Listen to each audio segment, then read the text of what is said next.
more accurate equipment in order to make it. Right. I thought it was just the lithography, though, not everything else. But okay, yeah. So no, this is every aspect of it, because you're literally removing like singular atoms at this point. It's crazy. Yeah, TSMC is in Taiwan, and they make all ARM and AMD processors. And Intel makes them in the U.S., but they can't get that low yet.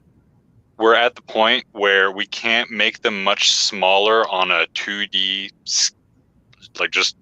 scale, because we get quantum tunneling issues. So what they're doing is that they're making it 3D, so it has to change direction. I don't know. I've been hearing that since the 90s.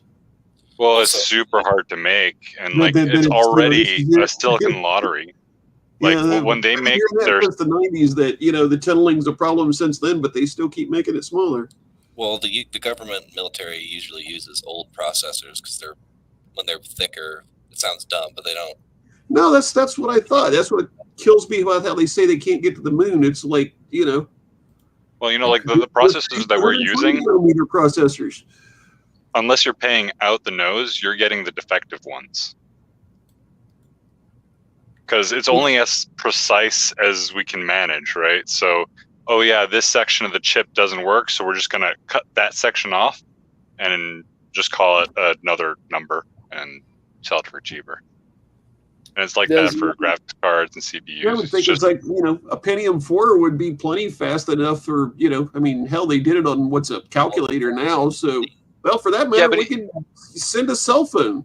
Even if you have two identical chips, they're still going to run at different speeds, and one will have like slightly better performance for overclocking. So it's always a lottery at the end of the day, right? Because it's not perfect, and it's impossible I'm just to make something computing power for just the moon landing. It's like it's bullshit that they say that they can't get there because of the electronics. So the Army has banned all the Chinese DJI drones from use in Army things.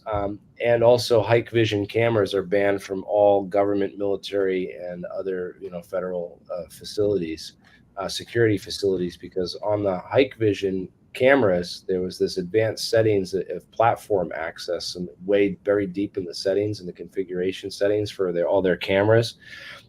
All their IP cameras have this call home function on a chip built into them. So it would connect to this Amazon server. So they had to take all these hike vision cameras out of federal facilities because they were trying to call home to this Amazon server and share the feeds with Chinese intelligence. This is nothing new. I remember several years ago, I think it was server racks, that they found out the Chinese added another chip that was the size of like a grain of rice that wasn't part of the specification that the U.S. government purchased, and obviously it was for spying. And this was maybe a decade ago. So this is nothing new. You got green and sand. I want to switch gears back to the spy balloon and keep it focused on a little bit. Yeah. What is so we have the NRO, the National Reconnaissance Office, right? It's bigger than the CIA, and it does funding wise, and they launch all the spy satellites out of Vandenberg Air Force Base. It's like 10 times bigger, isn't it? And they have tons of funding because they build all these spy satellites, and they collect the actual intelligence, and they run a lot of the spy plane operations and intelligence collection. So they're like the collector service of the recon, office. But then a lot of that intelligence, like we talked about this ground penetrating radar, the lasers that it can scan the ground with to look at the stuff underground, the laser rangefinders they can use to map and measure and do scans of the area with. These were reported on these Chinese spy balloon cases that were recent. So we have a National Geospatial Intelligence Office. This was formed in 2003. Before that, it was known as the National Imagery and Mapping Agency, or NEMA. Now it's NGA, or the National Geospatial Intelligence Agency. But I was just wondering, does anyone know what China's equivalent of this office is? I mean, Chinese, government obviously has one of these. Like a military version of Google Earth, isn't it? Yeah, absolutely. It's like Google Earth, but for military and way better. Google probably updated live half the time. So you need it. Yeah, and it's I think I heard something like we call it like UAPs or they call it what is it, weather condition or like weather condition phenomena, something like that. Like they name it a little bit different. They don't call it UAPs or unidentified. They call it unidentified weather conditions. I just want to point out that people can get access to some of that. Like, if you get like CIA offices or intelligence offices, they're always blocked out on Google Maps and Street View and stuff like that. There's a site called CryptoMe, which keeps archives of all these unredacted. So you can go and do street views of all the intelligence facilities. And I heard the military gave Google their mapping software. I don't know if that's true or not, but I thought Google used to integrate all those pictures. Yeah, they have integrations too. Like I think you can download actual, like, I don't know if it's on here. You might have to go into deep web and find some other stuff, but you can actually download like new maps and server maps that are like there's people that pirate them from the military maps. Really? Yeah, I was wanting to get see what the highest resolution really is. I'm sure it's way better than Google. You can get some sites you can zoom in really for there's more data on a lot of that stuff, but a lot of it you only get so much satellite. You have to send a balloon or a recon plane over. I noticed about 10 or 15 years ago when it first came out, it was way more detailed than it is now.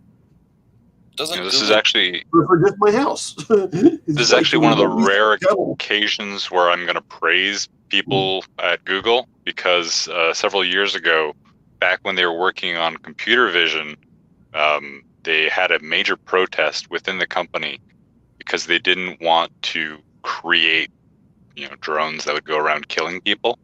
Didn't want to be evil. So Google started. They didn't want to be that evil anyway. Yeah. At least some of them. So I don't know if they're still working there. I kind of doubt it. But the people who stood up there, good job. Yeah, and how many are we sure none of these balloons are Russian? I mean, we haven't determined. I think we've determined that they were all balloons or spy drones of some kind. I don't think they were all confirmed Chinese, though. At least that we know of. So maybe we only know about the balloons. They're trying to get us to use some kind of. Or maybe the balloons are the distraction. Maybe there's other mapping going on that's like stealth, and we're focused on the balloon. Why they might have other. They're trying to get us to shoot it down with some kind of classified weapons that they don't know about. Well, these guys will have you thinking that they're psychic spies spying on you with their minds and with remote viewing. But if they I was thinking more like the active camouflage for aircraft. Well, look, they can see you with your Wi-Fi now, so let's be real. Where's your router made?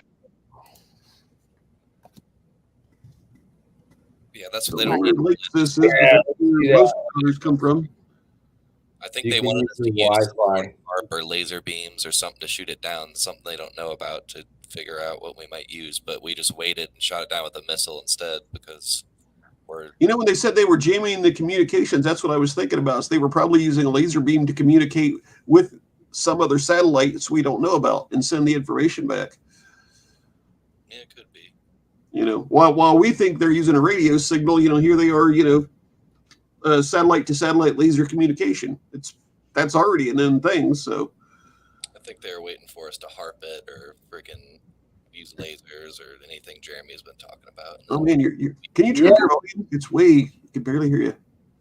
Yeah, they're probably figuring out seeing what we're going to use to shoot it down too. But I don't know. Like I said, that there's other ways, and if you can create one or come up with one to safely commandeer these things and intercept them, then you got a military contract worth a couple $1 million because Well, I think we have ways to study us too. Set up all of our alarms, see what we're doing, see what sites light up. I think there's 1,000 ways to become active. Two guys once that created this lens, and it could burn through things just by like the sun. Like they reflect it back on anything, and it that's why it was white. It just simple glass. Like a lens, a big old lens. Yeah, it's easy. We're at least really high tech stuff to.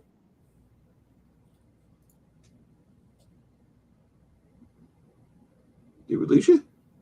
No, I'm still here. I'm trying to find any more. You know, it's hard to get anything on this, and of course, the military is not going to probably give a lot of answers, and they're going to wrap it in secrecy as usual and stuff. So it's just funny. You read all these reports on it, and they're just so dumbed down and uninformative about anything that it's just hard to believe that these people are real journalists trying to report on this stuff. It's like they're kindergarten teachers trying to dumb down things from class or something, man. It's pretty bad. Oh yeah. For some reason, I was having a bunch of times when your stream kept stuttering, and then some other people, only one or two people said they had the same thing. I went to my cell phone, same problem, not using Wi-Fi. Then I did a rebroadcast of cryptos, and people were saying the same thing there, but not as much on your channel. But when I went to Streamlabs, works perfect. Well, again, just a quick recap. I mean, they shot down these 3 UFOs supposedly, and the fourth one was a Chinese spy balloon that got shot, actually traveled all the way and crashed in South Carolina. One crashed on Friday in Deadhorse, Alaska. Another one crashed on Saturday. There was a second sighting in Saturday in Montana, and then the third one crashed just today on Sunday up in Michigan, out in Lake Huron. And so they have all these crashes, and they're promoted as UFOs in the media, and then they're going to come out and say, "Oh, these are spy balloons," and it just looks like a Pentagon psyop, man. To me, it just like we wouldn't have heard about this stuff if it was, you know. Are they all the same, or are they different? So I heard like one was like the best size, and I heard the other was they're different. So I'm glad you brought that up. It's the first one that they chose to publicize, the first one ever that they let cross the entire nation, was the one that was an actual Chinese real weather balloon, and they knew it was, and that's why they chose to do it. And then they shot it down afterwards, and it probably was just a weather balloon that got caught up in the currents or whatever. And then since then, and using that, they then put up a couple of their own experimental things or something like that, or chose to take out other unknown things or private things or whatever, and then do 3 in a row, boom, boom, boom, even though it's never been publicized before.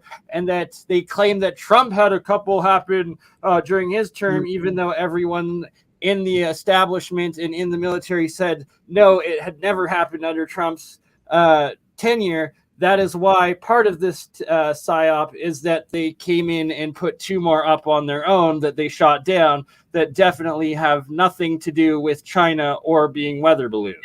Yeah. Weather balloon the size of a school bus, is that normal? I thought they were like small radio suns. You know, just little sensors. Size of the car. The other one, they didn't give like a size estimate. They just gave it looked like a cylindrical object. But then other pilots from different times and different viewpoints saw different things apparently.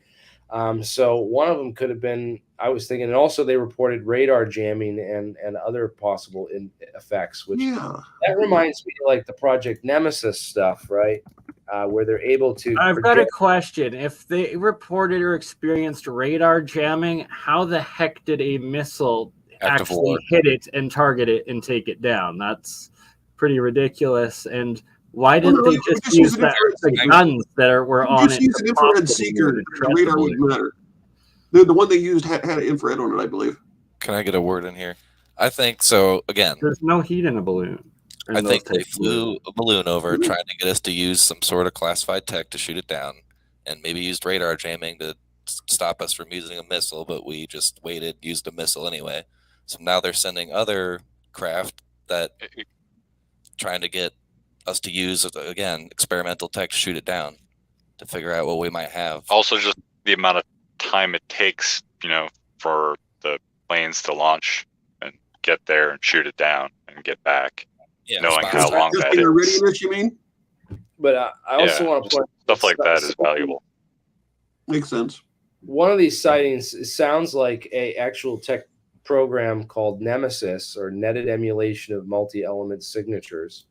Okay, that they can actually create false radar blips. They can shut off and intercept radar, interfere with radar with a technology called ECCMs, or electronic countermeasures. They're called, and they can actually.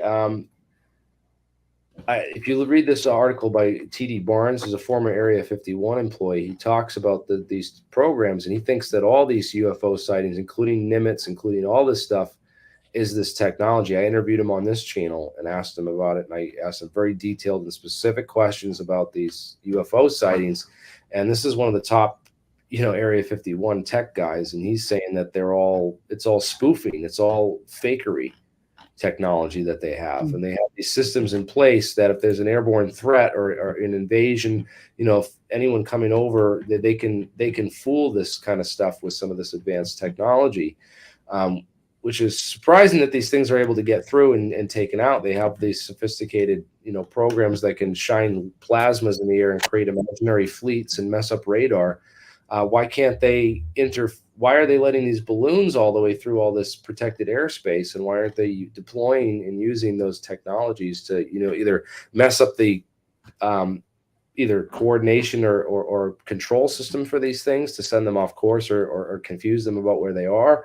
Or disable their sensors and data, because I assume that these plasmas, if they can ionize air, they can also ionize the wires and sensors in your camera, or spy cameras or your spy devices. So I just it's curious.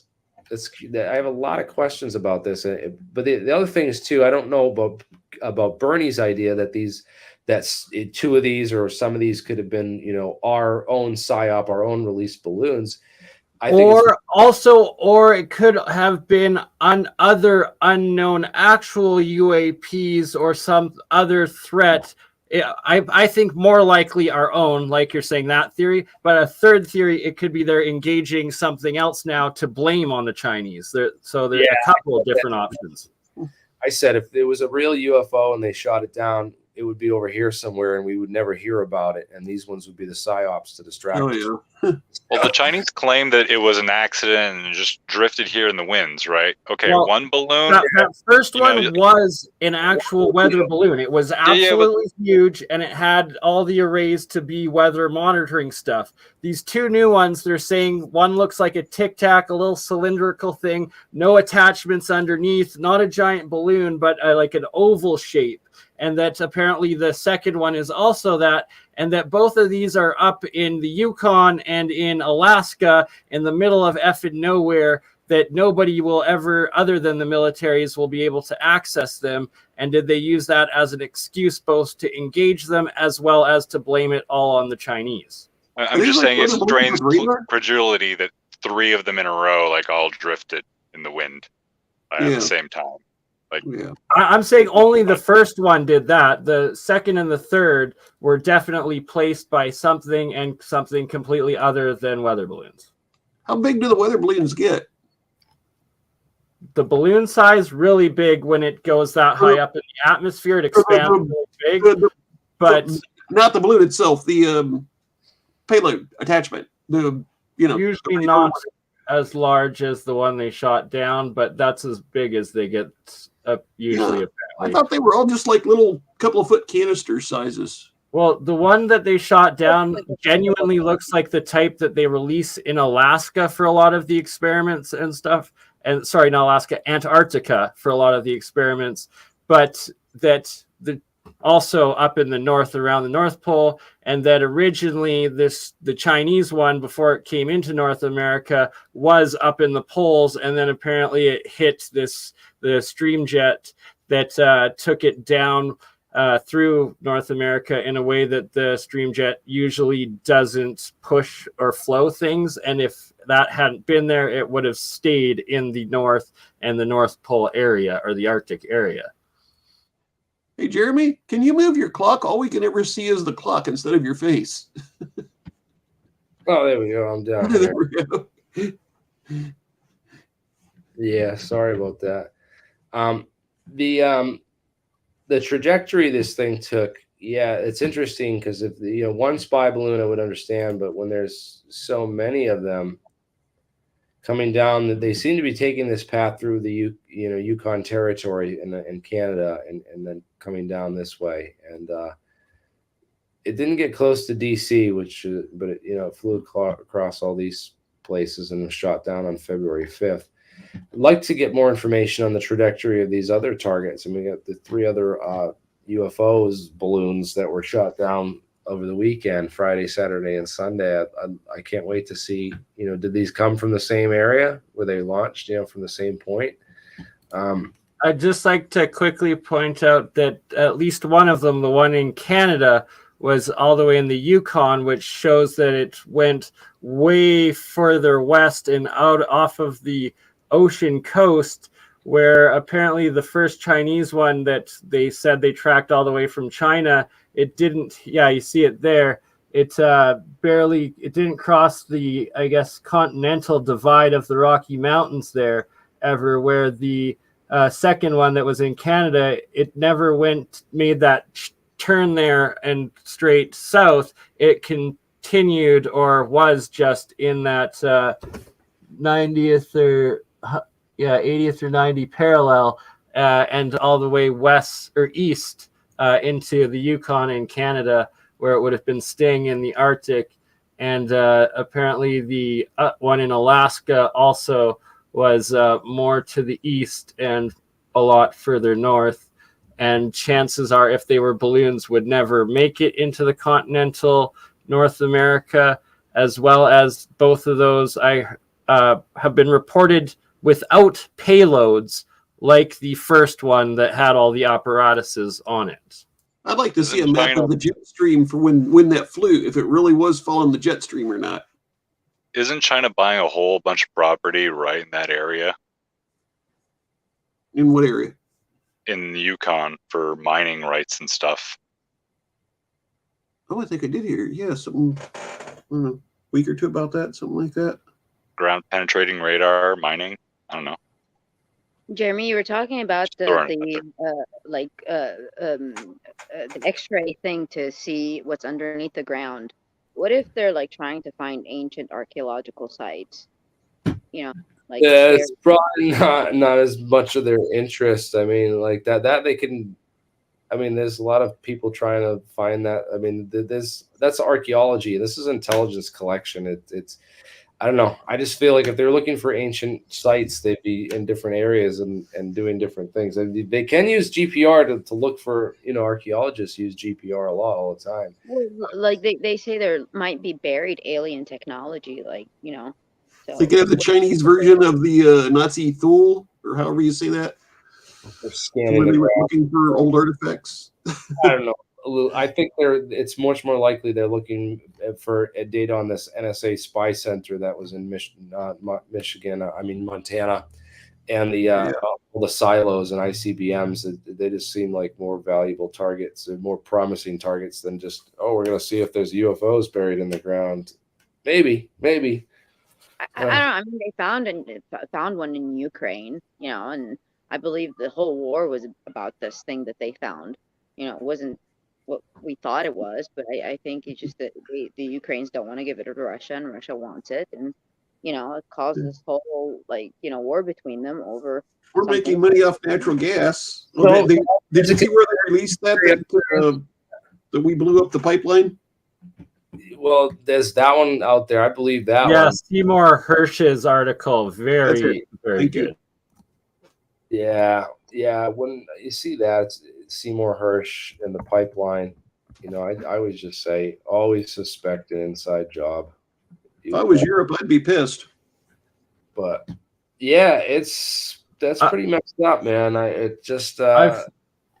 Sorry, Jeremy. I feel that Seymour Hersh's article is at least accurate in a lot of it, like the inner workings of it, but it was only allowed between two different factions of the ruling elite that are disagreeing with each other, and how America's foreign policy and covert foreign policy are being played out.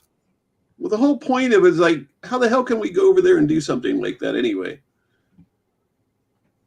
How can that not be like an active war? Oh, it's a 100% full active war, and that exactly that with now Seymour Hersh publishing it, that legally Russia could take that to the UN and challenge it as an act of war. And if it got ruled as so, that convicted the US of doing it, or a loss, or a UN suit using Seymour Hersh's article to blame the US. And if the US was blamed on it, then Russia would have the UN backing that the US attacked it in an act of war. Was the entire pipeline destroyed, or only a section of it?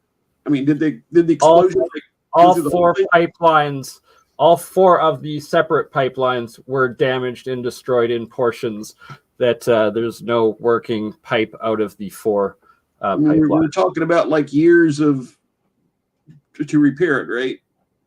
It's pretty much destroyed it, because seawater then got into all four of the pipes, then eroding the inner steel and iron of these pipes away from the protected concrete outer shells of them, and thus are pretty much all completely wasted and couldn't be fixed. Yeah. Heard it was the greatest environmental disaster ever, but yet don't see a word of that in the media.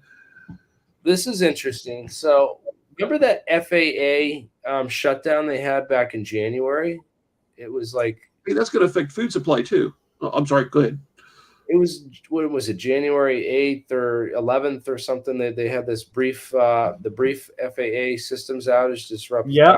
Yeah, it was 1/11. I remember it was the January 11th, because everyone's like, oh, it's September 11th, and this is it's a plan leading up to, there was a whole bunch of conspiracy theorists about saying that because it's on the 11th, it's a plan leading up to a PSYOP. And it was the first time that they'd actually shut down any airspace. The FAA had closed airspace since 9/11, and that was it was an interesting thing. I made a stream on that and talked a little bit about some of the FAA systems and computer systems and control systems. Did you say January 11th or a couple of days ago?